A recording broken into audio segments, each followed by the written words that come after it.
Bem, boa tarde, um prazer. Meu nome é Rafael Barros.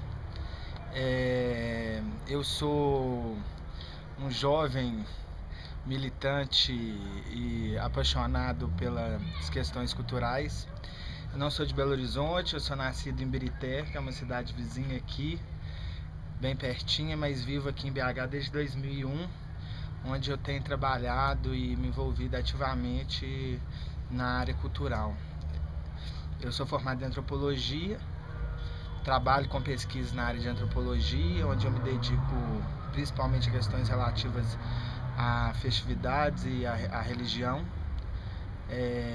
Sou também produtor cultural na cidade, onde eu trabalho na Associação Filmes de Quintal, que é uma entidade sem fins lucrativos, que é organizadora do Fórum Doc BH, que é o Festival do Filme Documentário Etnográfico daqui, e trabalho diretamente também com uma banda de música independente que chama Gravioli Lixo Polifônico. Sou produtor dessa banda. Tem propaganda. E mais recentemente eu me vi envolvido intensamente, aguerrido em questões, né, políticas e culturais da cidade. E participei fortemente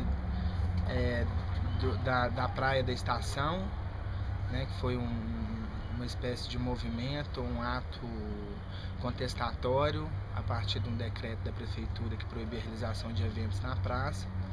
A partir do movimento da praça, me juntei a outras pessoas num processo muito bacana, que foi o processo que está se constituindo, o processo de criação de blocos de carnaval de rua em BH, que eu acho que tem uma possibilidade de fortalecer a história do samba, que já é uma história antiga na MS Conga. Tá aí o professor dela, com a qual a gente precisa abraçar e de fato manter viva, né? E participei ativamente do processo que discutiu a implementação do Conselho Municipal de Cultura. Eu vou pedir um tempinho só para falar sobre isso, porque talvez algumas pessoas que aqui estejam não tenham acompanhado o processo e talvez nem saibam como é que foi um pouco o que antecedeu o processo de eleição do Conselho, né?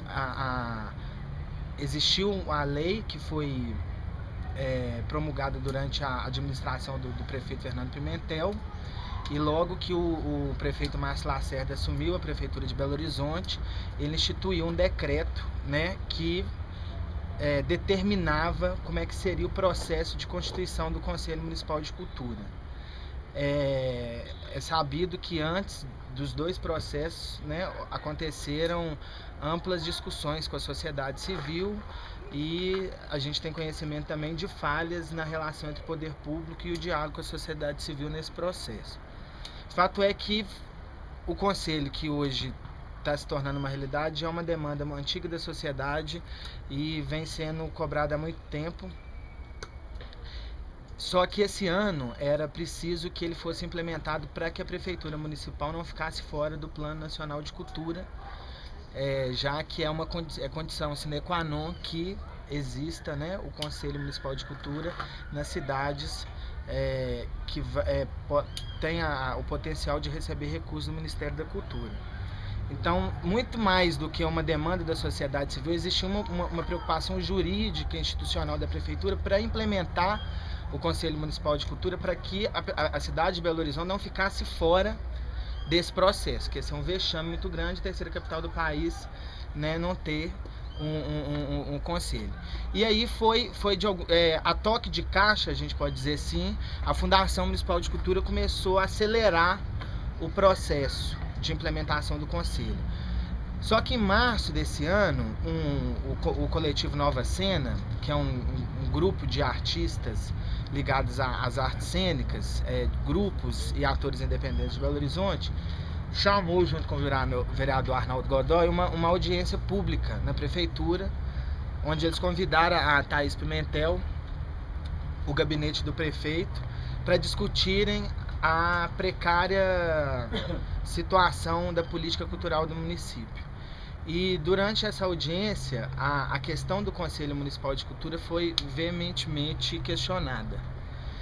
Acertou-se, na ausência da figura do prefeito, de um representante dele, e na incapacidade da Thaís de responder às críticas e os questionamentos sobre a política cultural na cidade, que seria feito um ato público, né, até a Prefeitura de Belo Horizonte, para entregar uma carta para o prefeito da cidade e exigir dele uma série de posturas em relação às demandas que estavam sendo colocadas. E essa caminhada ela aconteceu na segunda-feira após a audiência, que foi numa quinta ou numa sexta-feira, se eu não me engano. E nessa ocasião, eu estava nessa caminhada, o secretário de governo, Valadão, recebeu uma comissão para receber o documento, né, que foi redigido, e para discutir vários pontos. Um dos pontos discutidos foi o da implementação do Conselho Municipal de Cultura, que naquela situação ele deu como garantia que ia começar uma rediscussão. E aí o que foi exigido foi isso, foi que o processo fosse novamente debatido com a sociedade civil. A comissão que estava presente lá conseguiu isso. E aí a Fundação então chamou a sociedade civil de novo para o debate, para discutir a implementação do Conselho Municipal de Cultura, a questão da representatividade, e no momento em que ela fez isso, o grupo de pessoas que se reuniu no Teatro Marília para discutir isso, exigiu uma rediscussão do texto do decreto que estabelecia as regras para a implementação do Conselho Municipal de Cultura. Foi um ato, eu acho, muito significativo, porque foi quando a sociedade civil falou assim: não, nós não aceitamos o objeto de lei que foi imposto pelo Poder Executivo, nós queremos participar da construção desse mecanismo. E aí a prefeitura recuou, foi formada uma comissão paritária, 7 membros da Fundação Municipal de Cultura, 7 membros da sociedade civil, que começaram a se reunir e a rediscutir o teor do decreto. Então, o decreto foi totalmente rediscutido. Foi nessa ocasião que se modificou uma coisa que foi motivo de grandes discussões também durante a implementação do Conselho Municipal de Cultura. Desculpa eu estar alongando um pouco, mas eu acho importante... Bom, acho importante estar fazendo esse desenho, que foi o quê? Foi quando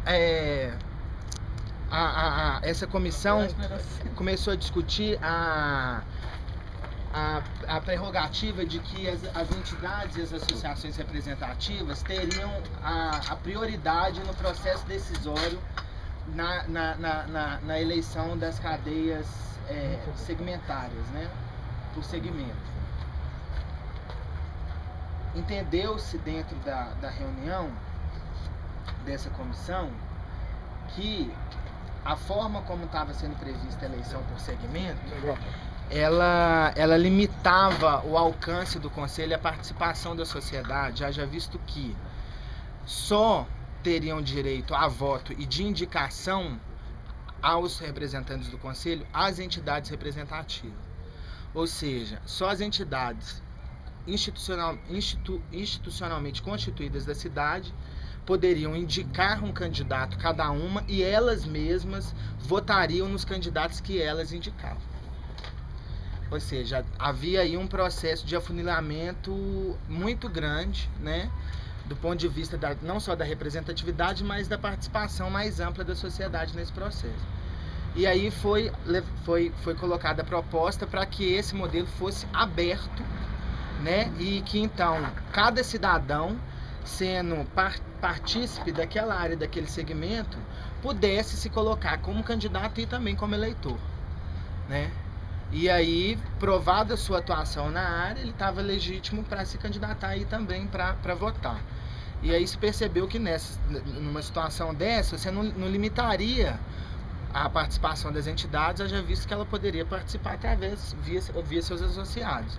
E se ela de fato tem uma base sólida, seria para ela até muito mais tranquilo se fazer representar e ganhar. Uma entidade que tem 2.000 associados, para ela ganhar um conselheiro é muito fácil, vai ter 2.000 votos, né? se ela tem ali, de fato ela existe, tem consistência e está de fato atuando na área. Então,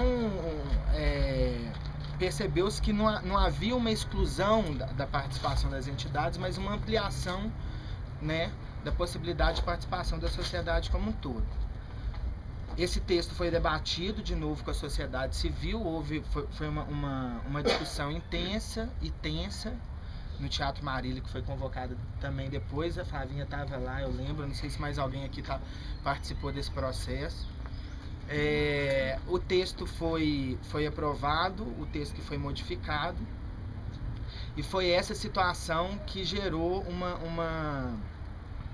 uma certa resistência por parte de algumas entidades representativas em participar do processo de constituição do Conselho.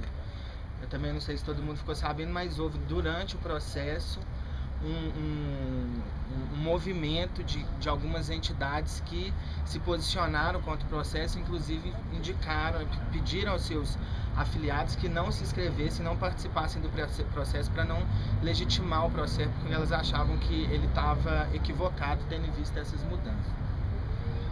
Enfim, aí só para desenhar, fato é que foi então reelaborado esse texto, foi reelaborado o edital, discutido com a sociedade civil, e no formato que a gente recebeu foi esse texto que foi discutido, e deu-se então início ao processo do qual nós participamos, né, e do qual nós fazemos efetivamente parte hoje.